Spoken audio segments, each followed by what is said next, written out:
Hello and welcome to Loktantra Chat. I am Prasanna Naidu and we have with us Advocate Rahul Deodhar.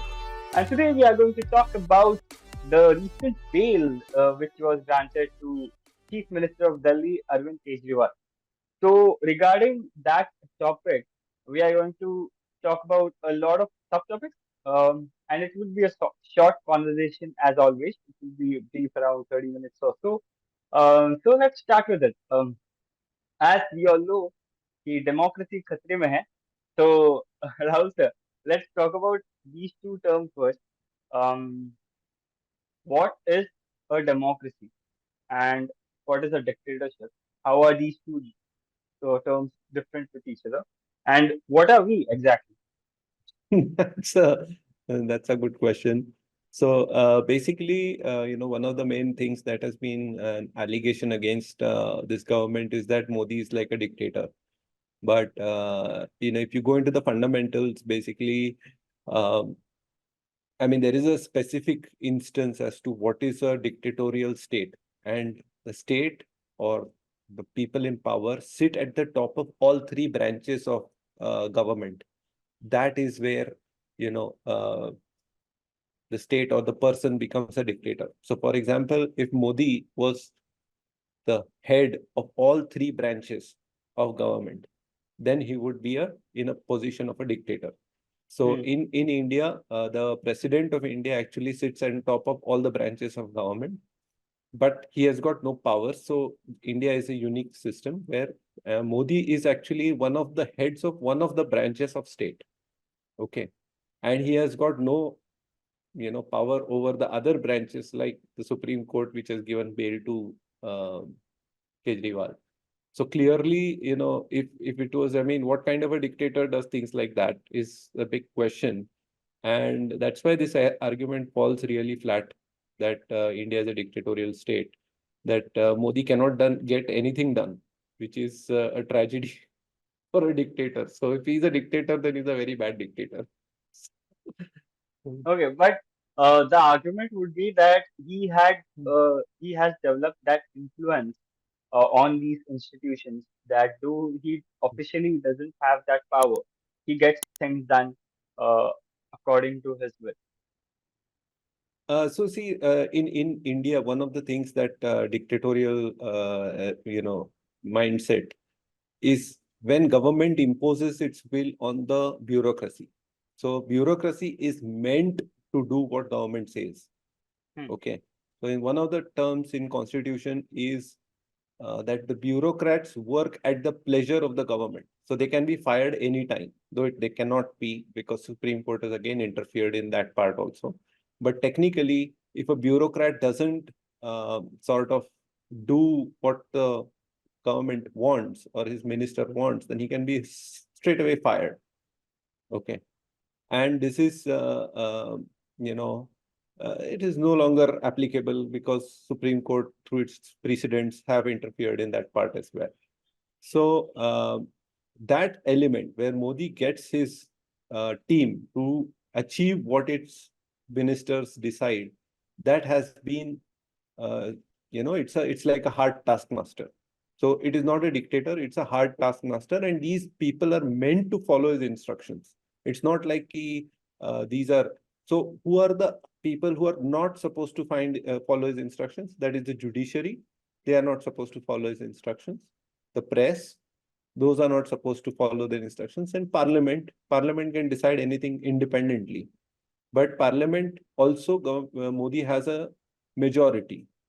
So Modi gets things done in parliament also, though he doesn't have a majority in Rajya Sabha.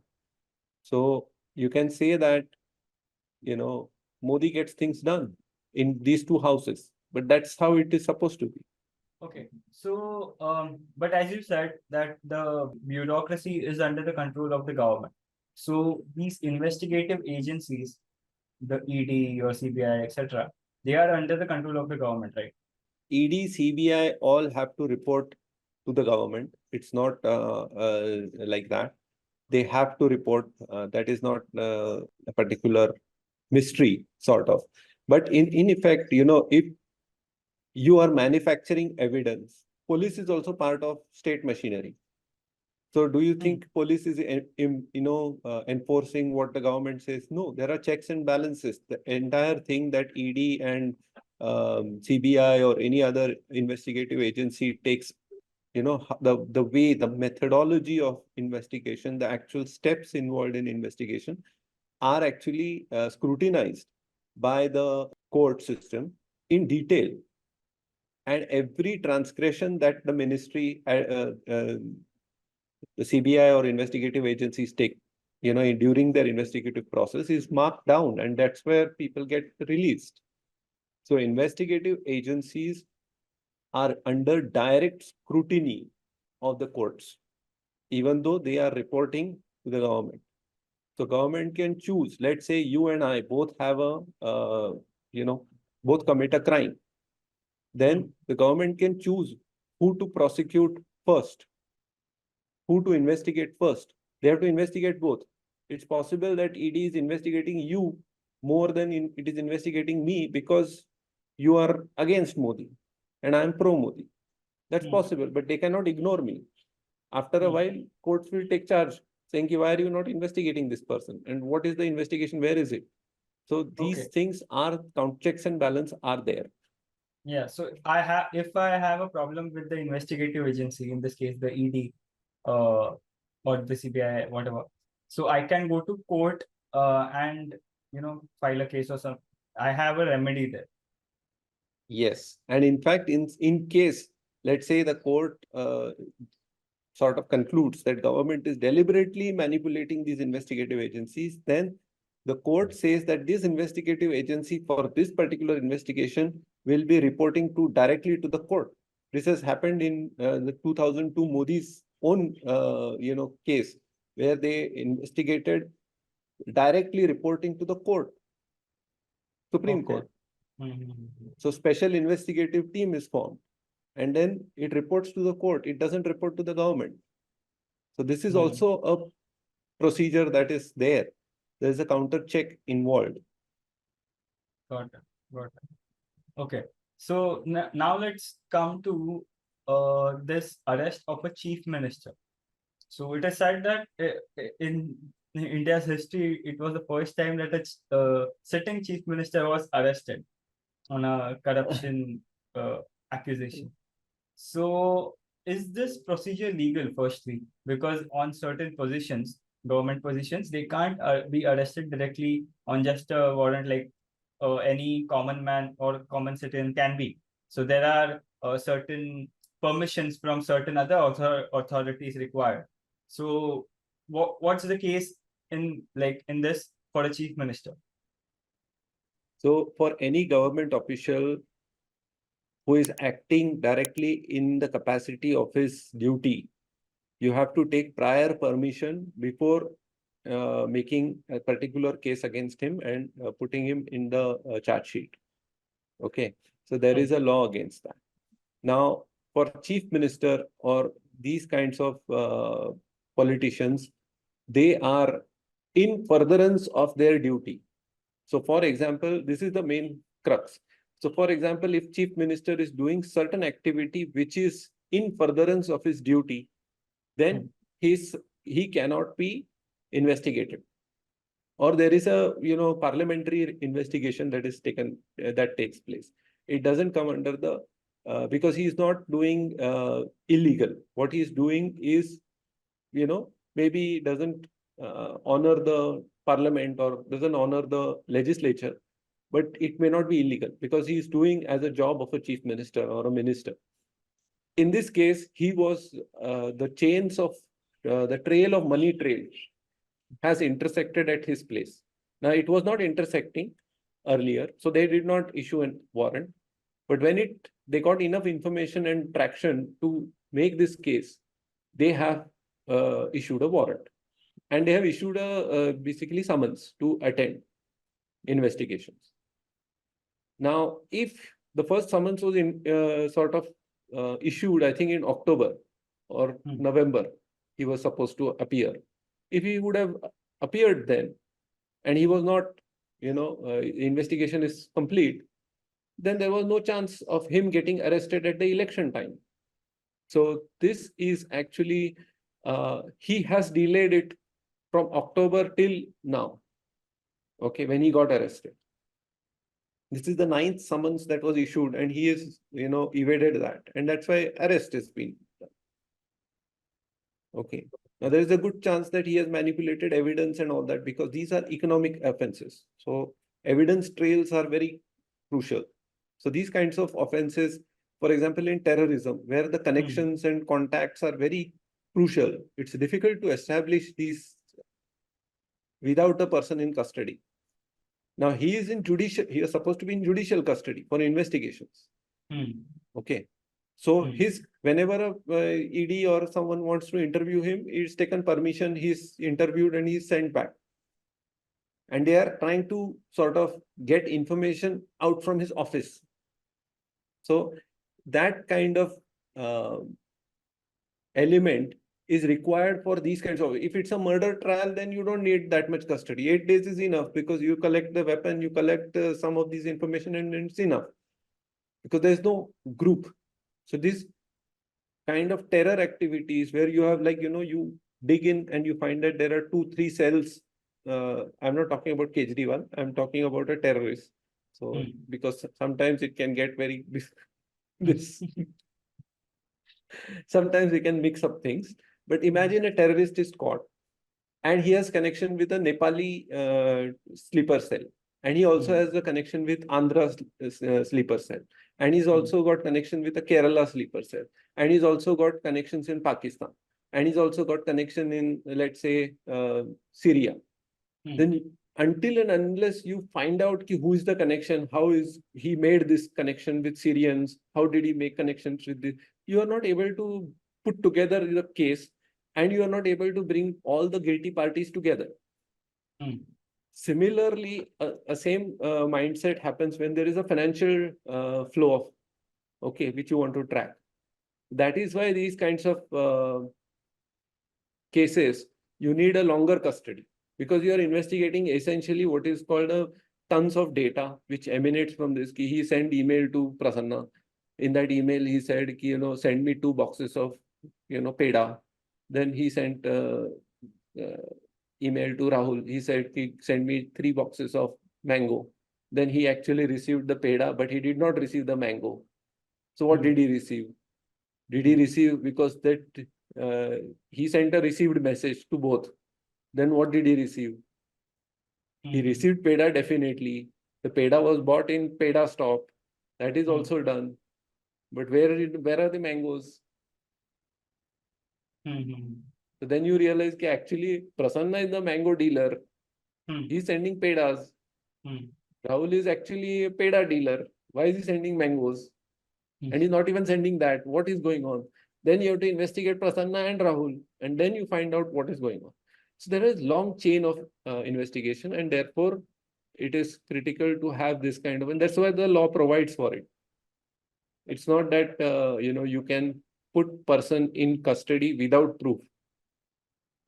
But so in general, in criminal law, the burden of proof is exceptional. Okay. In these kinds of money laundering and corruption and terrorism laws, the burden of proof is not exceptional. It is, it is fairly balance of probabilities, it is called. The balance of probabilities, it seems that Kejriwal is involved, so we'll keep him in custody. That's what. And court has to be convinced that there is enough balance of probabilities. Now, in this particular case, court says that we are not looking at balance of, let's not go into the merits, but look at the election calendar. Let's bring him out. Now, this is completely, irrational, and Supreme Court has made a mockery of itself. And I'll tell you a bigger game. And this is how it happens. Okay. Sometimes you walk into a trap. Modi has been trying to get Supreme Court to reform for a long time. Okay. He tried that judicial accountability bill and, the committee for appointment of judges. It didn't work. Okay. Now here, the judiciary walked into a trap. And now it has made a mockery of itself time and again. Okay. Now the public opinion is starkly against the judiciary. Okay. So if Modi gets 400 seats and he brings a judicial accountable bill and he modifies the constitution itself, then judiciary will have to accept that. Okay. And it was a very simple, you have to uphold your own principles. If you are not applying your own principles, then you have no basis to talk about constitution. The effect of Kejriwal's bail is that now that Simranjit or Amarjit Singh, whoever was the Khalistani, he's also applied for bail, saying he also wants to contest election. Now, will you give him bail and you say, no, that is not a precedent? Then it is like that's why people have started calling Supreme Court as Supreme Kotha. Oh, that's big. So it has become a real big tragedy, and it has become a mockery of its own self. So Supreme Court should take into consideration its own merits and prestige. But then, what can we say? Supreme Court has become dictatorial. You can say that. Because it is trying to overturn and it is trying to sit as a, on a higher pedestal than the parliament and the government. Right. Supposed to be equal, right? It goes only as a above if it comes to constitution. Right. But now it is going above for everything. This is where Supreme Court is becoming a dictatorial court. But when we talk about this thing, dictatorship, so election commission is supposed to keep a watch on the candidates who are contesting elections, and so that they don't break any rules. So there have been instances where candidates of the ruling party and even the prime minister had violated the rules, but they have been given a clean sheet. And the election commissioners have been appointed by the government itself. So there has been some powers have been kind of no, if not misused, compromised, we can say. See, when you're making such allegations, and I know people are making such allegations, they have to provide proof. The reason is many of these are selectively taken. So, it's like a cricket spirit of the game. Okay. So actually what happens, it's not even spirit of the game. It's just that, things are happening. One guy is abusing the other. Umpire says, okay, stop it, because he was abusing the other first. Okay. So some amount of thing is not, it's not, like abuse is not allowed on cricket field. Okay. Now one guy is abusing the other is abusing them. Both are ignored. It's, it says also, okay, move on. These kinds of things happen. Secondly, the standards that we apply. Okay. So standards that we apply are different, because in India, you have one guy who is using, who is in 1st century BC. He is in the time of Buddha. Okay. And there is another guy who is in 22nd century. He is totally ahead of Bill Gates, and he is giving some other aspect. This other guy is saying something else. His abuse style is different. The 22nd century guy's abuse style is different. Prime Minister's abuse style is different. Now, all these are, sometimes, a little bit is ignored. Now, what is not ignored? So there is a line which is taken. And now, of course, there will be a debate. In cricket, see how many times there is a debate. Was it a no ball? Was it? All cameras are watching. Still, there is a debate. No, this part of the shoe was inside the line. It was on the line. It should be allowed. So it is always going to be there's always going to be a debate. The question really is, how much of it is actually provable, incited violence, or some sort of red line which has been crossed. And has it, Sometimes what happens, like for example, a racist statement comes out, like Sam Pitroda's.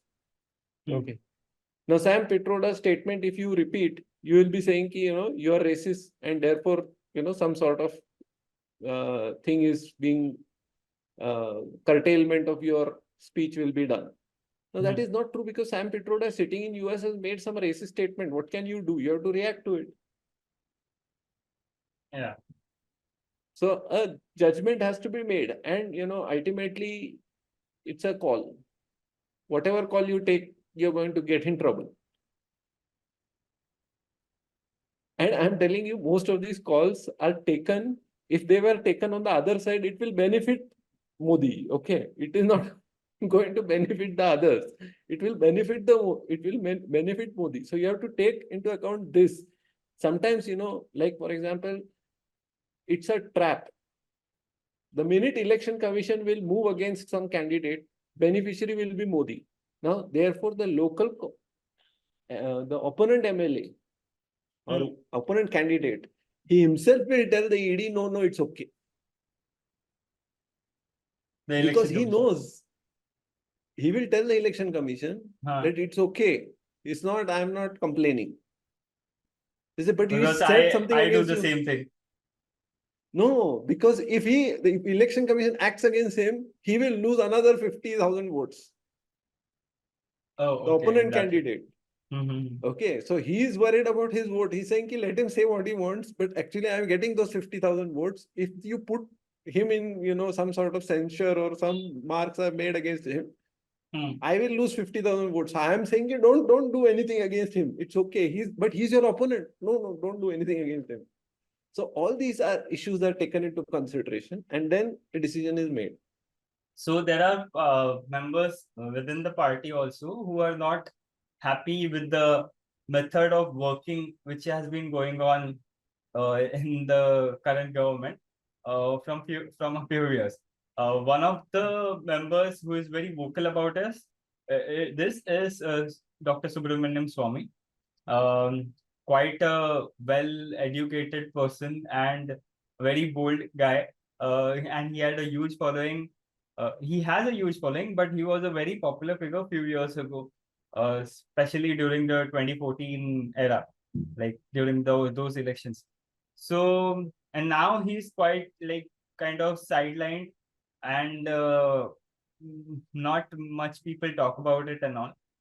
But he is very vocal about this thing that uh, the method, the working which is going on inside the government, inside the party also is kind of like a dictatorship. So what do you think? Like, we don't know, we are not a member of that party officially, and so we don't know how things go on there. But this is something to worry about if some senior fellow who has been like who has such experience, like he has been into the cabinet, he has been a minister, and he has been like quite an experienced guy, right? No, so Subramanian Swamy, one of the things that you have to understand is that he was not part of the BJP. In fact, he was actively against BJP in the early times, where he was manipulating his party into some sort of an arrangement where he can be part of power. Now that is all fine, but during that time, one of the things that he did was to sort of convince Jayalalitha to withdraw, which resulted in the defeat of Atal Bihari Vajpayee's government. So there is some sort of a suspicion about his credentials as to whether he will withdraw support or he will do something in the self-interest over party's interest and over national interest. So Modi believes, and to a degree, that national interest and below that party interest and below that self-interest. That is what he drives for. Now, Subramaniam Swamy believes his personal interest, then party interest, then national interest. I think to a certain degree. This is what appears because of the stance he takes, particularly in connection with China. And then, some of these issues then become a contentious issues, whether he should be given any ministerial position where he is privy to certain information which can be used in personal interest. Now, to that extent, he has not been involved in any of these ministerial positions, even though he is very highly qualified, but he has not achieved what he wanted out of the support to BJP. So, he joined or he merged with BJP because BJP did not have an ideal financial ministry candidate, whereas he has got a lot of credibility in finance ministry and Ministry of Industry, I think, during the 1990s, pre-1990s, that is 88 to 90. So he thought that he will be ideal candidate for finance ministry or that sort of industry or those kinds of ministry he will be in charge of. But he was kept away from those, and that's why he's a little bit bitter. And then his statements have not yet reflected his dedication to national interest over his personal interest, and that is where the whole debate lies. And some of the statements that he makes now makes it evident to Modi supporters that it was better not to give Subramanian Swamy a position.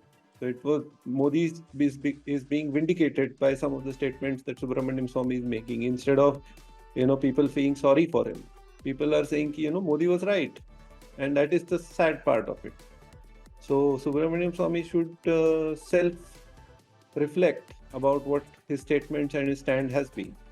Thank you so much for watching this episode. If you want to make any suggestions or comments, do connect to us on our social media and also subscribe to our channel. Thank you so much. Bye-bye.